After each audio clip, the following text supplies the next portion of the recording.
Hey everybody, welcome back to Video Game. So today we're going to get another fun and exciting episode for you guys this evening because about 3 weeks ago we talked about the Zelda 64 Static Recompilation project and it has been updated to a 1.1 release. Now the biggest improvement so far, if you can't tell already, we have a full 3D camera within Majora's Mask, something that's never been there before. And the other great thing is if you started your playthrough on the 1.0 version without these quality of life improvements, your save will persist across the new version with no issues whatsoever. And the number one takeaway out of this version, outside of that Scotty dog being an asshole and knocking me over in my example, is the fact that we now have full analog 3D control of the camera in Majora's Mask, and I'm sure you are well aware that was never anything that was in the original game. And this just makes the game feel more modern, more unique, and more in line with what you would expect out of a game released in 2024 and not back in the late 90s. And this is just so wild to see. When we first featured the Recompilation project, pretty much everyone, myself included, was blown away with just how much graphical fidelity and improvements were on screen at once. But people talked about wanting something like a 3D camera, and the maker of this Recompilation project has gone in, updated everything, and gone from there. And this is footage from the previous video where you'll see the camera is locked behind Link as it normally would be within the Nintendo 64 release. The best part is there is an option menu, which I'll show you in a moment, so you have the option to either use this new camera or revert back to the original camera and still get the 1.1 version's other improved feature set. What you'll see here is we kind of just stand here. We have all sorts of different options. The heads-up display is in 16:9, which is incredible, and you can take this game to pretty much any resolution you want depending on your monitor. And as we're in the clock tower little village here, again, we just stand here and you can see that it is still the same animation cycle. It is still the same Majora's Mask you know, love, and remember, but just gone crazy with improvements. And you'll see here, we have things like rumble strength on your controller, but the number one thing is going to be the analog camera. You need to turn this on or off. By default, it will be off, and then you can change any of the inversions you want or leave it as stock. The best part is you can turn this option on or off during your gameplay, not just at the beginning of a gameplay session, so this is a hot toggleable thing. So just taking a look here at this little alleyway as we move around and turn the camera in full 3D, you're seeing angles in Majora's Mask that you've never seen before.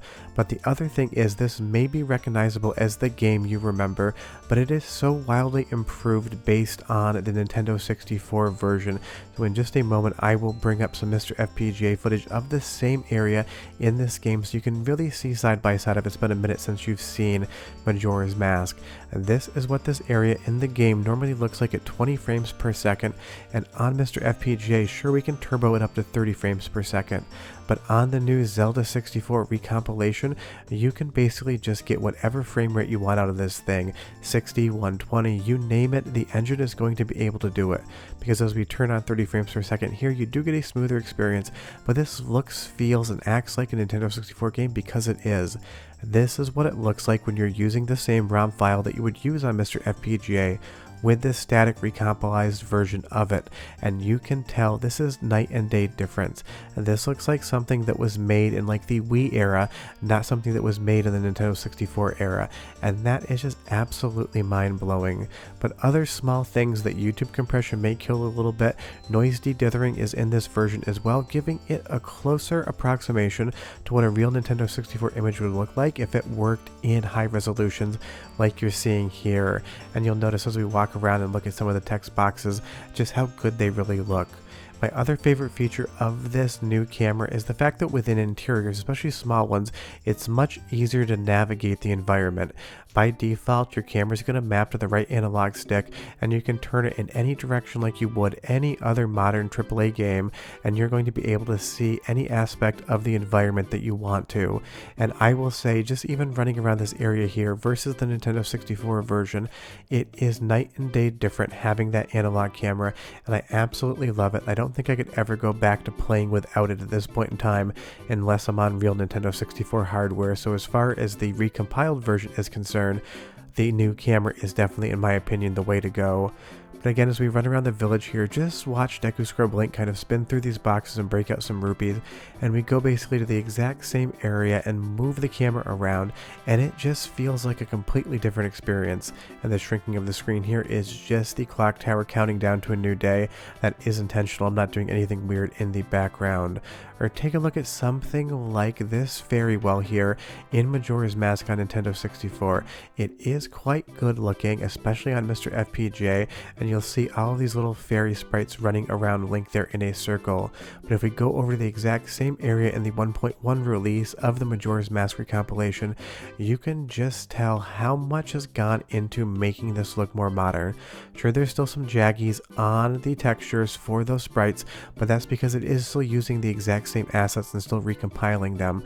But again, this is just night and day improved, and it is so insane to see how quickly this project is moving, and I can't wait to see what next Nintendo 64 game gets recompiled.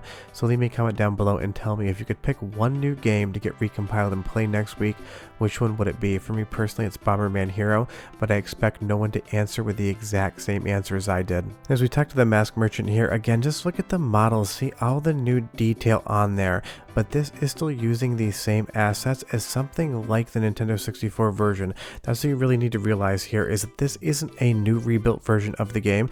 It is taking the Majora's Mask ROM and just recompiling it to new target hardware, and this is again going to be so fundamentally important for Nintendo 64 moving forward, because a lot of people love the concept of Nintendo 64 but thinks the games haven't aged as gracefully as they possibly could have. With recompilation, that is just improving so many things, and I'll have a video on it shortly, but as a preview of my captures, it isn't just something like Majora's Mask that does have a static recompiler. You can do the exact same thing with Perfect Dark.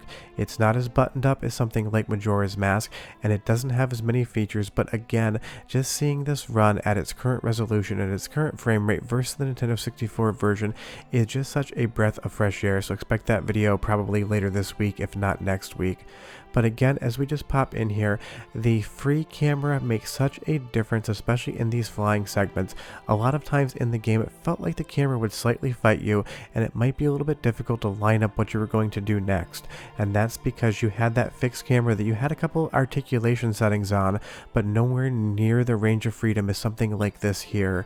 It works in small rooms, it works in open areas, it works when you're flying around. It just makes such a big difference in your ability to navigate around this world. You marry that together with new quality of life improvements like the noise de-dithering, and you just have something that feels like the definitive version of Majora's Mask. But honestly, the maker of this has stated that they have more plans for more updates in the future. And of course, because this is a recompilation, you get a new menu as well. You can rebind all your controllers in real time, change all the general settings, the graphic settings, and the sound settings outside of what you'd be able to change setting-wise on something like a real Nintendo 64. So this is just an ultra-modern version of an incredible game, and I can't wait to see stuff like the Ocarina of Time come to the recompilation as well, because I think that would benefit just as much, especially in the dungeon areas. But there's other areas in the beginning areas of the game that benefit from this camera as well. This one little treasure hunting shop right here, you pay 10 rupees and you need to try to find the exit. With the new 3D camera, you're able to turn quickly and better see what's coming up in front of you, where on the original camera it would make you fight a lot more. Now granted, it's not going to make the puzzle any easier unless you've memorized it, but it's going to make your navigation through the area easier, and that's what really does matter.